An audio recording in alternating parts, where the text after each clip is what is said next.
Bonjour, nous allons voir aujourd'hui à l'aide de cette carte conceptuelle où on va déterminer concrètement, c'est-à-dire que nous allons partir premièrement sur la branche bleue pour finir vers celle jaune afin de répondre à la question des modes de réalisation de l'enseignement programmé. Mais, tout d'abord, fabriquer un programme, c'est procéder à la division en unités élémentaires de la matière à enseigner, à l'articulation de ces unités, à leur formulation et à la progression des difficultés. Il ne faut donc pas confondre le sens donné ici du mot programme avec le sens habituel du mot dans l'expression programme scolaire. Actuellement, il existe deux grands types de programmes qui obéissent à des principes légèrement différents. Les premiers sont les programmes linéaires du Skinner. Ils sont constitués d'une suite d'éléments simples et que l'élève doit obligatoirement parcourir dans leur totalité, sans pouvoir en sauter et sans avoir à choisir. Les seconds, appelés aussi programmes à branchement, ils présentent des étapes plus longues et détaillées. À la fin d'elles, l'élève doit choisir entre plusieurs réponses.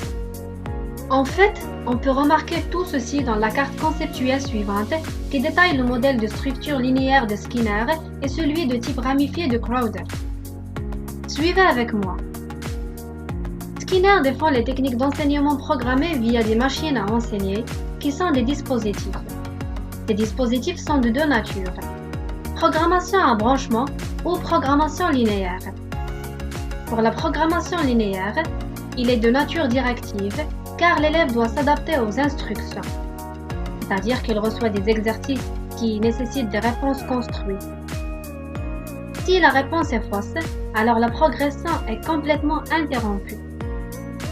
Donc, il faut que l'élève recompose cette réponse jusqu'à ce qu'il trouve la réponse correcte pour pouvoir avancer.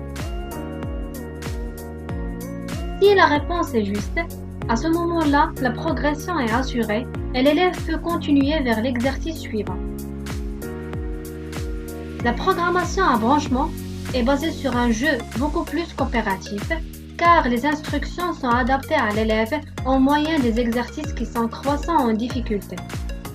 Ces exercices sont croissants car ils tiennent compte des réponses données par l'élève, ce qui représente un avantage certain par rapport à la programmation linéaire, dans le sens où l'élève est orienté à l'intérieur même du cours en fonction de ce qu'il fournit comme réponse.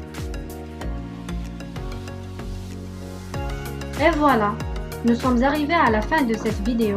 Je vous remercie de m'avoir suivi et à très bientôt.